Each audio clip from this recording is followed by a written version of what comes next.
Hi,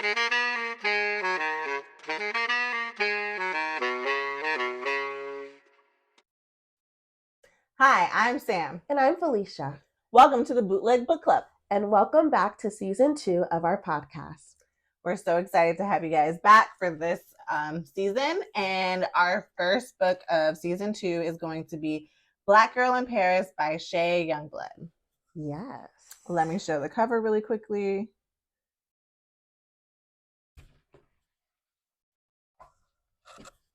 Beautiful. Yes, it was a nice moody look. So, Shay Youngblood, our author, is a Georgia native. I would call her an indie writer, but I know we kind of slightly disagreed about that because she's written multiple books. Yes. And she has multiple awards, and she has an MFA in creative writing from Brown University. Yes. I'm not sure which number novel this is, but it's certainly not her first novel. And Black Girl in Paris is about a young Georgia girl following in her hero's footsteps to the Black artist Mecca of the Harlem Renaissance, really, Paris. We follow the young girl as she struggles to survive in Paris and hopes to make it as a writer. So that was about the author and power of the pen and a little bit about the book.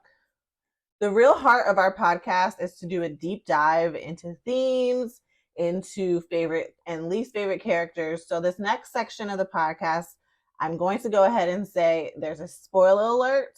And if you haven't read this book and plan to, you might want to pause here. Or if you don't mind spoilers, you can continue watching. All right, so let's get into it now that you've had your warning. So, Rose, Thorn, and Bud. What were your highs and lows of reading this book?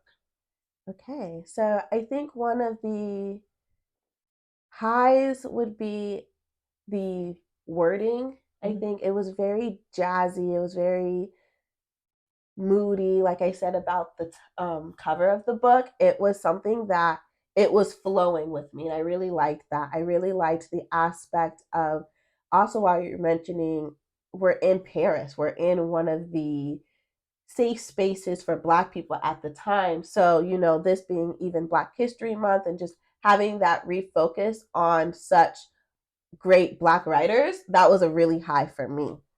I agree. The setting of Paris I thought was really nice. And I also thought it was really nice to get a real perspective on Paris because I feel like a lot of times it is called out as like this Black artist Mecca. But I felt like Shay gave a real, true, peeking behind the curtains view of everything, which I thought added depth and made it more interesting. Okay. I will say that it was kind of a tough read for me overall, in that even though it was a short book, it just seemed to go from one scene to the next very quickly. Yes. And was slightly disjointed to me. Okay. I also felt like, and I looked this up, basically this takes place in 1986. So we're a little further removed from the Harlem Renaissance, of course, but essentially we are like following the footsteps of her hero. So that's why I mentioned the Harlem Renaissance, but it's 1986 and like all these terrorist bombings are going on in France. And I looked it up and this actually really was happening for the time period, but and I recognize it was real, but I'm not sure what it added to the story, I guess. It just felt like she would randomly mention it here and there, but I guess it kind of added to the element of, you know, Paris is not this like perfect place. Right. I think it added to that. I also think for me, with the low of it being, it did feel short and almost choppy in a sense, where every chapter felt like its own silo. Right. It didn't seem, it was supposed to be the story of one girl, but it seemed almost broken in pieces. Like short stories. Short stories, yes. And it being broken in pieces of her life, which felt like very much a struggle life.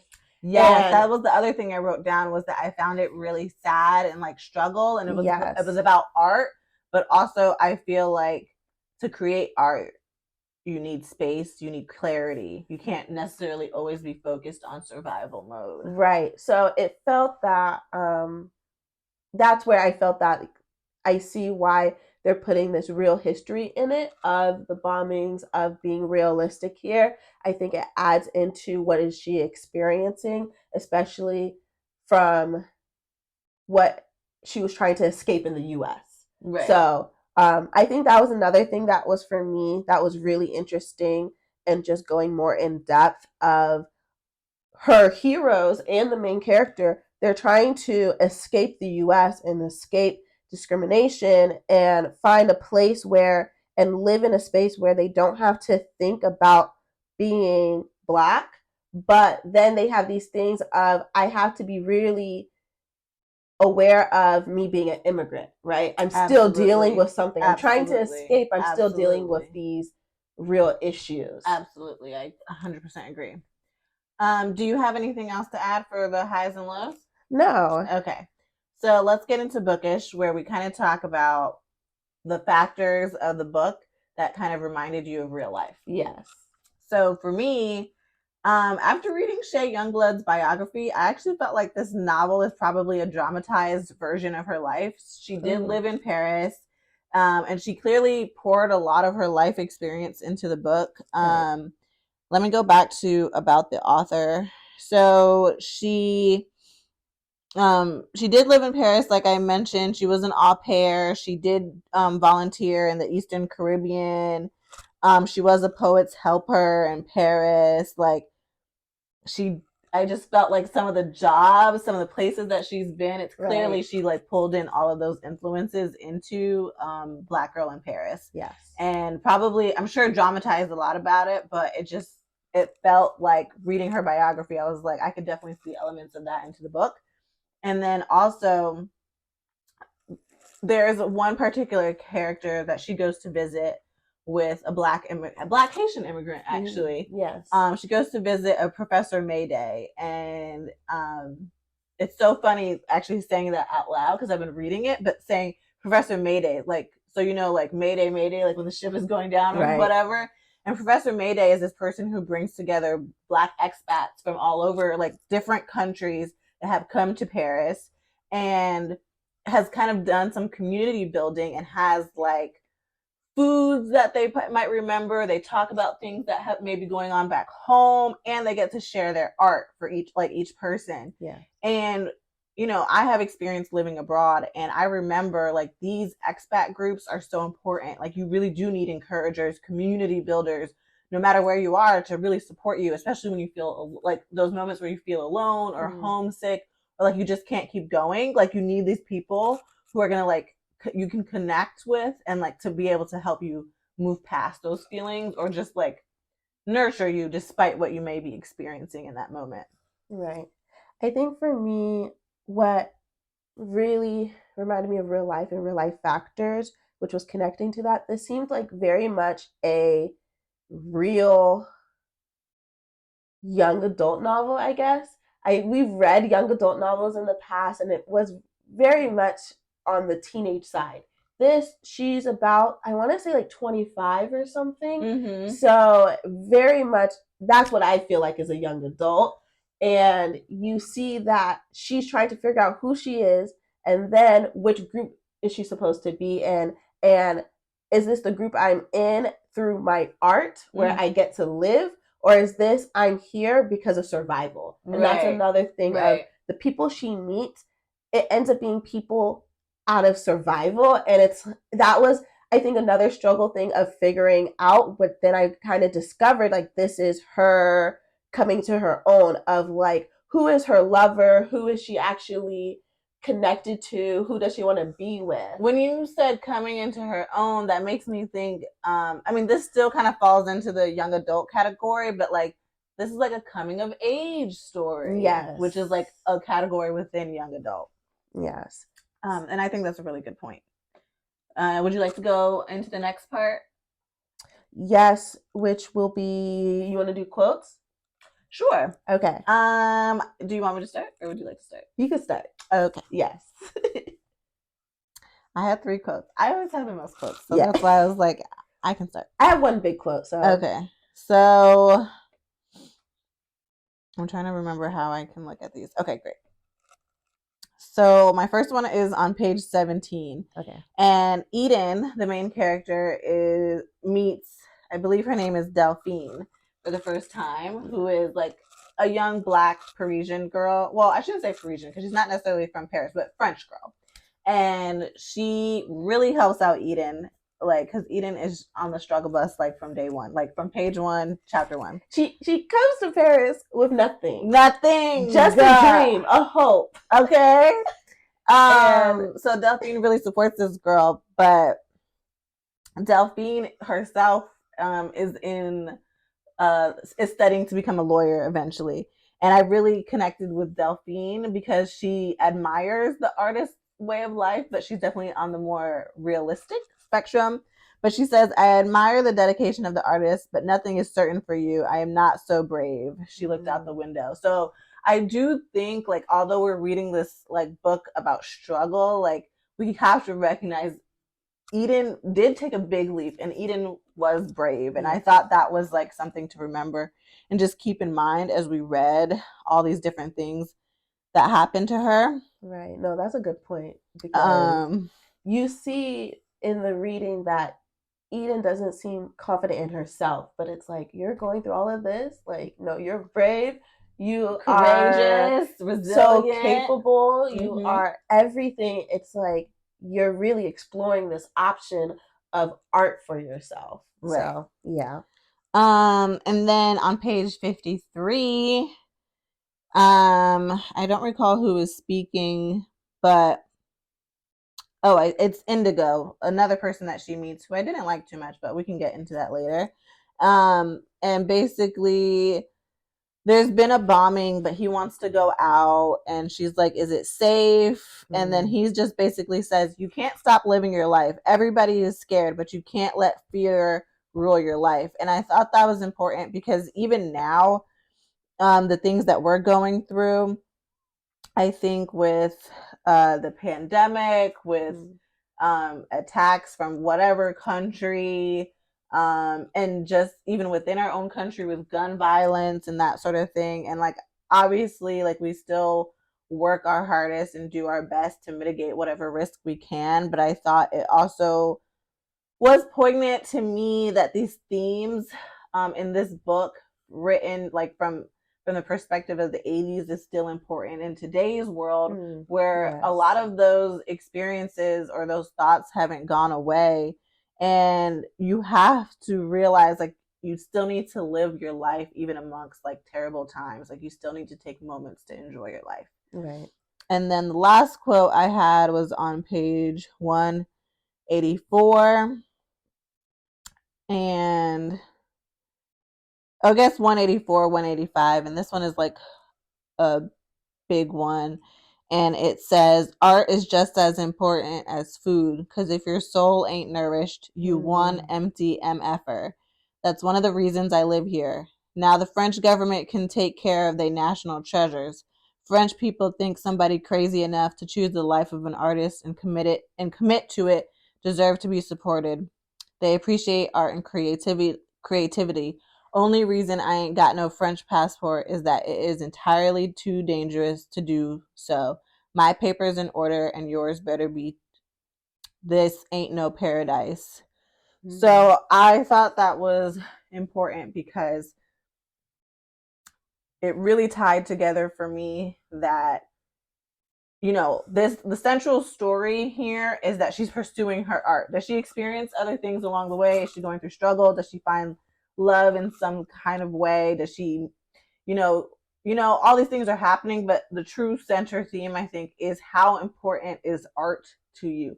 How important is it to you to create? And it's like also art, but also keeping reality in mind, like this almost like tug of war between art and reality. In the sense, and I think Professor Mayday really brings that together. And he's just like, yes, create. Everybody needs not only food to sustain themselves, but they need art to sustain themselves. You need your soul to thrive, but make no mistake, Paris is no paradise. Paris has become this mecca. It's like on this pedestal, but at the same time, no matter where you're creating art, you can never forget that you're Black, I think is another part of this Yes. whole thing. Like, you can never forget that you're Black, and you'll be targeted just for being Black. And you need to kind of keep that balance between art and reality. And I felt like that was, to me, the main message, like overall. Like that's really what I gathered from it. And I also gathered from it that as much as you want to create art and as much as you want to go for it, again, that balance between art and reality, like you cannot create your best art in survival mode, I don't think. Because we even find that Eden doesn't even really write her book that she came to write. She doesn't write it in Paris. She writes it when she goes to the countryside. Right. Exactly. So. And I think also connected to that would be there was a part, it was kind of like a list, and it was like tips of living life. And one of them, it was along the lines of, you can't just live. You have to live. You can't just exist. Right. So a lot of that, and being coming of age and growing into this, what does it mean to be Black? What does it mean to be a woman? What does it mean to be an artist? Being aware of all these things so I could live. Right. And not just pass through the survival mode and just existing. So I really like that reminder too. For me, I picked a quote that was at the very beginning. I do this all the time, but it's a big block here. And this is before she goes on this like kind of journey, I guess. So before I left home, I cut my hair close to my scalp so I could be a free woman with free thoughts, open to all possibilities. I was making a map of the world. In ancient times, maps were made to help people find food, water, and the way back home. I needed a map to help me find love and language.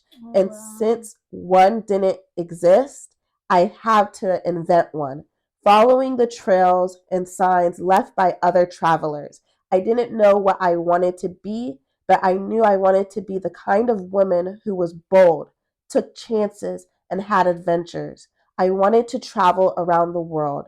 It was my little girl dream.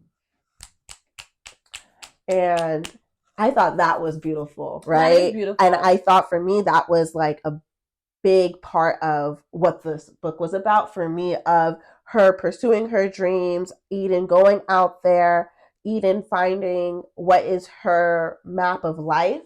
And I think that really touched bases with a lot of things. And in the beginning, it caught my eye because she was saying she cut her hair.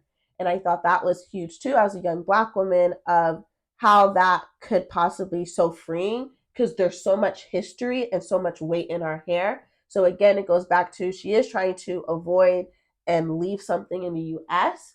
But I think this open to any possibility made for a really good beginning for such a beautiful story overall. I agree. And that actually kind of makes something else kind of come together for me, because at first I was a little confused, because in the beginning of the book, she talks about being a map maker.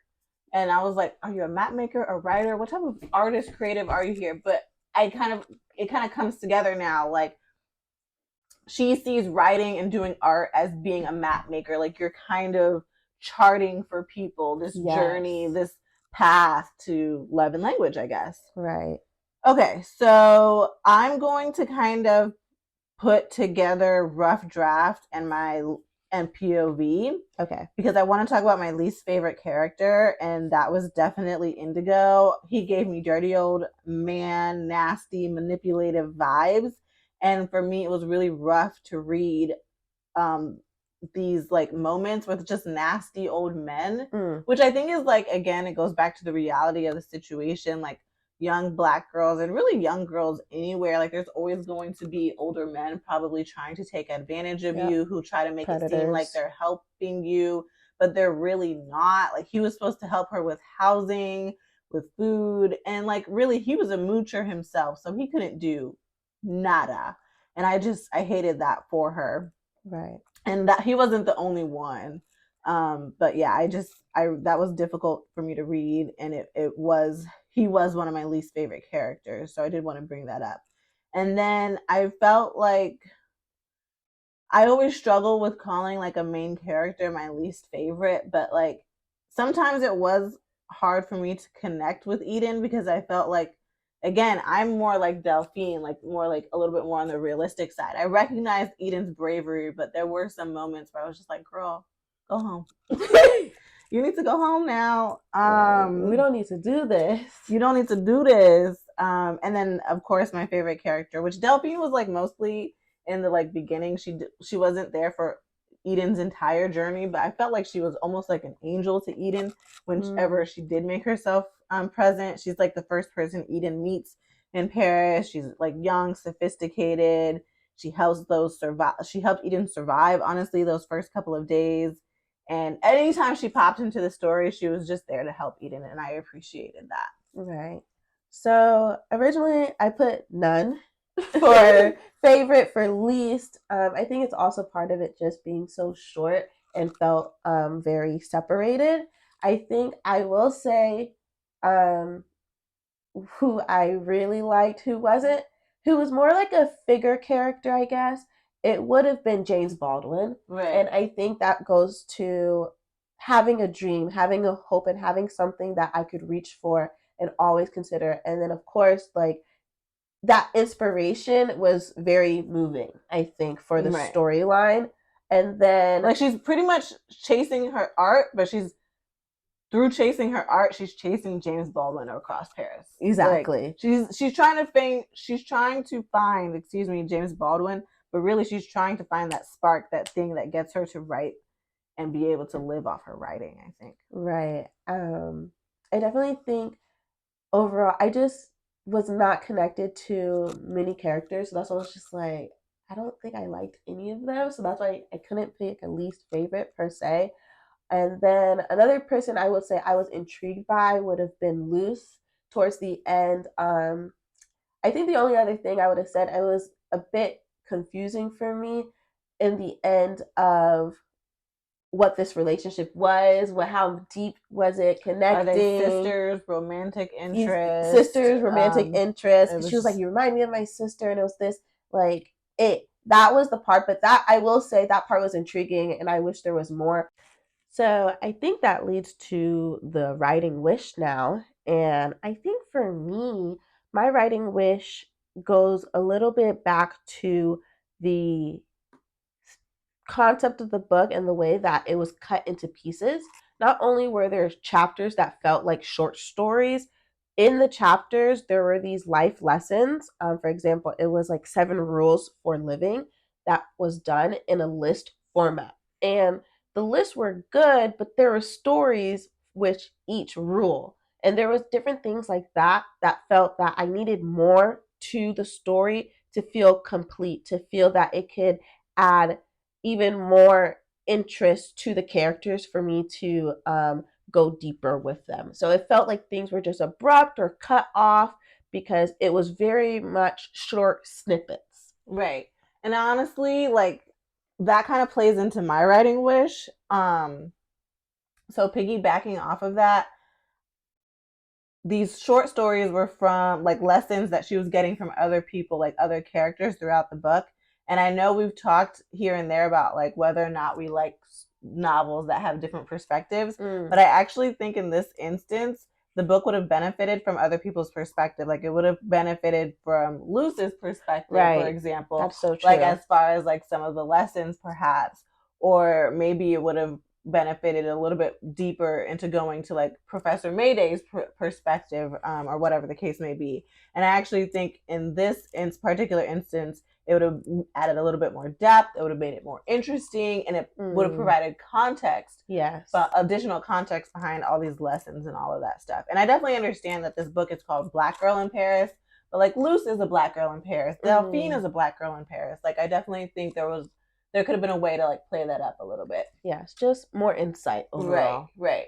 And then my last writing wish is just like, I don't know if I would call it a writing wish, or maybe it's just like my personal feelings, because he was a Haitian character. But Olu Christophe, it's just sad that we don't know the way he ends, like how his fate ends up, because he ends up going to prison. But then again, it kind of plays into that real like duality between art and reality that we talked about. Like there was a lot of realism in this. And sometimes we do lose people in a myriad of ways. We don't know what happens to them, especially if you're a traveler who meets people along the way. Mm-hmm. And it also brought into the reality, like just immigration issues and like being Black. No matter where you are, you can't like forget that part. Like you have to be always aware. You always have to have your papers. Like you just always need to be alert in that sense. And I guess part of me is like, well, he's Haitian. I would have liked to know what how he ended. But like at the same time, I definitely understand that in reality, you don't know what happens to people sometimes. Mm-hmm.